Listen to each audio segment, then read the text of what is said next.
সরকারি চাকরিতে সরাসরি নিয়োগের ক্ষেত্রে মুক্তিযোদ্ধা কোটা বাতিলের পরিপত্র অবৈধ ঘোষণা করে রায় দেয় আদালত। সরকারি চাকরিতে কোটা ব্যবস্থা পুনর্বহালে আদালতের দেওয়া রায় বাতিলের দাবিতে ঢাকা বিশ্ববিদ্যালয়ে বিক্ষোভ। কোটা ব্যবস্থা পুনর্বহালের প্রতিবাদে আবারও বিক্ষোভ সমাবেশ করেন ঢাকা বিশ্ববিদ্যালয়ের শিক্ষার্থীরা। দাবি মানতে সরকারকে ৩০ জুন পর্যন্ত সময় বেঁধে দেয়া হয়। কোটা বাতিলের পরিপত্র পুনর্বহালের দাবিতে ছাত্র সমাবেশ ও বিক্ষোভ অনুষ্ঠিত হয় ঢাকা বিশ্ববিদ্যালয় সহ দেশের বিভিন্ন বিশ্ববিদ্যালয়ে। আন্দোলনকারীরা এই দিন বেলা 2:45টার দিকে ঢাকা বিশ্ববিদ্যালয় কেন্দ্রীয় গ্রন্থাগারের সামনে থেকে মিছিল করে নীলক্ষেত, সায়েন্স ল্যাবরেটরি ও বাটা সিগন্যাল মোড় ঘুরে শাহবাগে গিয়ে থামে। সেখানে তাঁরা ১ ঘণ্টা অবরোধ কর্মসূচি পালন করেন।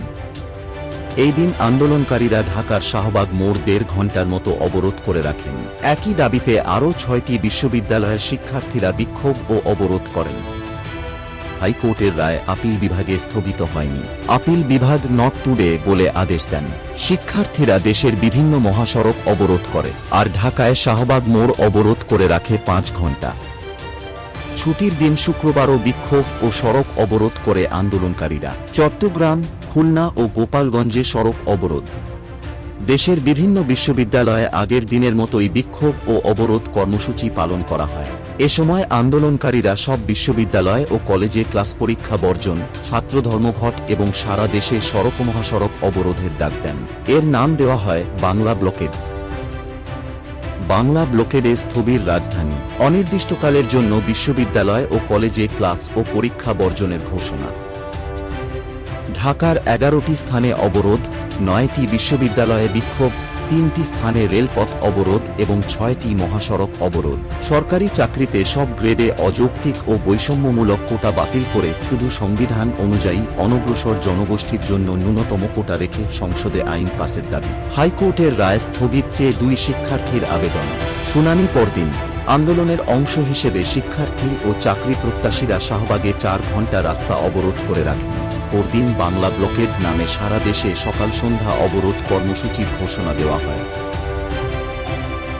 কোটার বিষয়ে ৪ সপ্তাহের স্থিতাবস্থা বজায় রাখতে নির্দেশ আপিল বিভাগের। শুনানির জন্য ৭ আগস্ট দিন রাখা হয়। অন্যদিকে সরকারি চাকরির সব পদে কোটা সংস্কারের দাবি করেন আন্দোলনকারী শিক্ষার্থী ও চাকরি প্রত্যাশীরা। তারা মনে করছেন এটি সরকারের সিদ্ধান্তের বিষয়।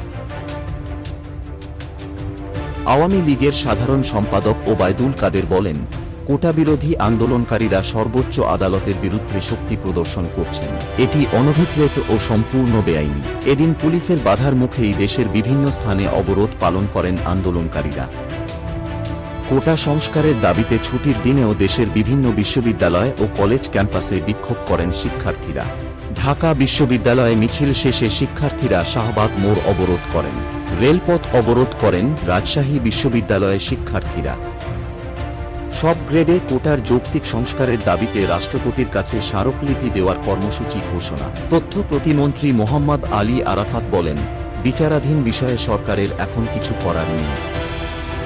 গণভবনে অনুষ্ঠিত সংবাদ সম্মেলনে প্রধানমন্ত্রী শেখ হাসিনা বললেন, মুক্তিযোদ্ধাদের নাতিপুতিরা পাবে না, তাহলে কি রাজাকারের নাতিপুতিরা চাকরি পাবে?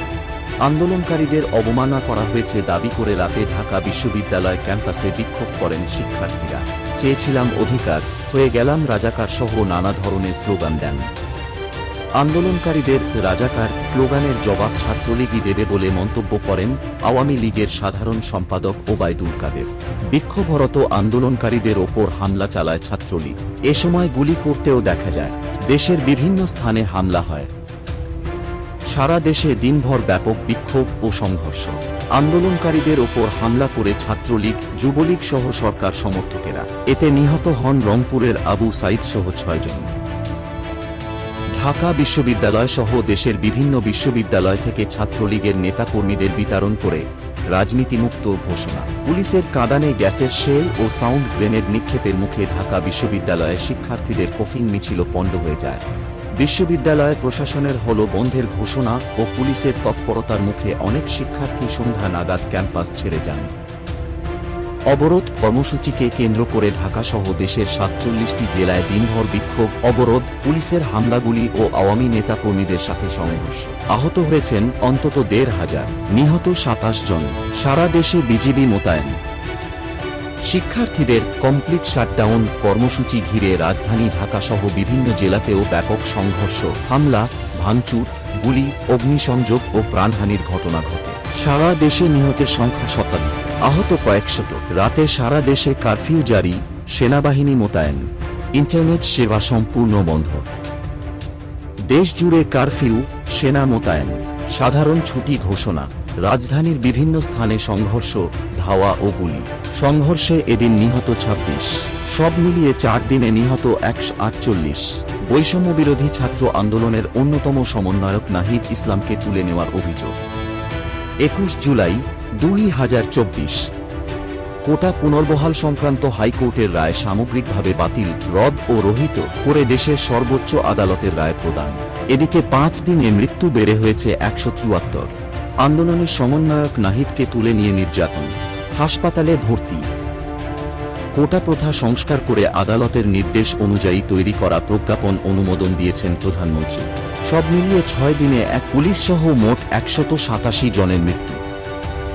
কোটা প্রথা সংস্কার করে প্রজ্ঞাপন জারি। 23 জুলাই পর্যন্ত ঢাকাসহ বিভিন্ন জেলায় সংঘর্ষে 197 জনের মৃত্যুর খবর পাওয়া যায়। রাতে সীমিত আকারে ব্রডব্যান্ড ইন্টারনেট সেবা চালু। কোটা আন্দোলনের প্ল্যাটফর্ম বৈষম্য বিরোধী ছাত্র আন্দোলনের অন্যতম সমন্বয়ক আসিফ মাহমুদ, আবু বাকের মজুমদার ও রিফাত রশিদের খোঁজ পাওয়া গেছে। প্রধানমন্ত্রীর ক্ষতিগ্রস্ত মেট্রো স্টেশন পরিদর্শন, বললেন, আমি জনগণের কাছে বিচার চাইছি। এলাকা ভাগ করে চলছে ব্লক রেইড, সারা দেশে অভিযান। নাহিদ ইসলাম সহ ছাত্র আন্দোলনের 3 সমন্বয়ককে রাজধানীর গণস্বাস্থ্য নগর হাসপাতাল থেকে নিজেদের হেফাজতে নিয়েছে ডিবি। অপর 2 সমন্বয়ক হলেন আসিফ মাহমুদ ও আবু বাকের মজুমদার। ছাত্র আন্দোলনের আরও 2 সমন্বয়ককে হেফাজতে নিয়েছে ঢাকা মহানগর পুলিশের গোয়েন্দা শাখা, ডিবি। তারা হলেন সার্জিস আলম ও হাসনাত আবদুল্লাহ। 11 দিনে গ্রেপ্তার 9121 জন। কোটা সংস্কার আন্দোলনের অন্যতম সমন্বয়ক নুসরাত তাবাসসুমকে হেফাজতে নিয়েছে ডিবি। ডিবির হেফাজতে থাকা বৈষম্য বিরোধী ছাত্র আন্দোলনের 6 জন সমন্বয়ক এক ভিডিও বার্তায় সব কর্মসূচি প্রত্যাহারের কথা বলেছেন। মোবাইল ইন্টারনেট 10 দিন পর সচল। জামায়াত শিবির নিষিদ্ধের সিদ্ধান্ত 14 দলের বৈঠকে। ডিবি হেফাজতে 6 সমন্বয়ক। জাতিসংঘ মহাসচিবের বিবৃতি, স্বচ্ছ তদন্তের আহ্বান। হত্যার বিচার চেয়ে মুখে লাল কাপড় বেঁধে মিছিল। মার্চ ফর জাস্টিস কর্মসূচি পালন করার ঘোষণা বৈষম্য বিরোধী ছাত্র আন্দোলনের। মার্চ ফর জাস্টিস কর্মসূচির পর বৃহস্পতিবারের জন্য নতুন কর্মসূচি ঘোষণা করেছে বৈষম্য বিরোধী ছাত্র আন্দোলনের একাংশ। এই দিনের কর্মসূচির নাম দেওয়া হয় রিমেম্বারিং আওয়ার হিরোজ। ডিবি হেফাজতে থাকা বৈষম্য বিরোধী ছাত্র আন্দোলনের 6 সমন্বয়ককে ছেড়ে দেওয়া হয়। জামায়াতে ইসলামী ও ইসলামী ছাত্র শিবিরকে নিষিদ্ধ করে প্রজ্ঞাপন জারি করে সরকার।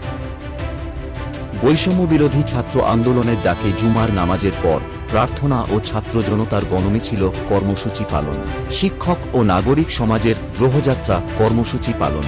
শিল্পী সমাজের ব্যতিক্রমী প্রতিবাদে সামিল হন সর্বস্তরের মানুষ। সরকারের পদত্যাগের 1 দফা দাবিতে উত্তাল বাংলাদেশ। ঢাকায় কেন্দ্রীয় শহীদ মিনারে জমায়েত হন শিক্ষার্থীসহ হাজারো জনতা। বৈষম্য বিরোধী ছাত্র আন্দোলনের ডাকে রাজধানীসহ দেশের 33টি জেলা ও মহানগরে বিক্ষোভ। সরকার পদত্যাগের 1 দফা দাবিতে বৈষম্য বিরোধী ছাত্র আন্দোলনের ডাকা সর্বাত্মক অসহযোগ কর্মসূচির প্রথম দিনে সারা দেশে 18 জেলায় ব্যাপক সংঘাতের খবর। 114 জনের মৃত্যু। পদত্যাগ করে দেশ ছাড়লেন শেখ হাসিনা। সেনাপ্রধানের অন্তর্বর্তী সরকার গঠনের ঘোষণা। গণভবন, সংসদ ভবন ও প্রধানমন্ত্রীর কার্যালয়ে ঢুকে পড়ে অসংখ্য মানুষ।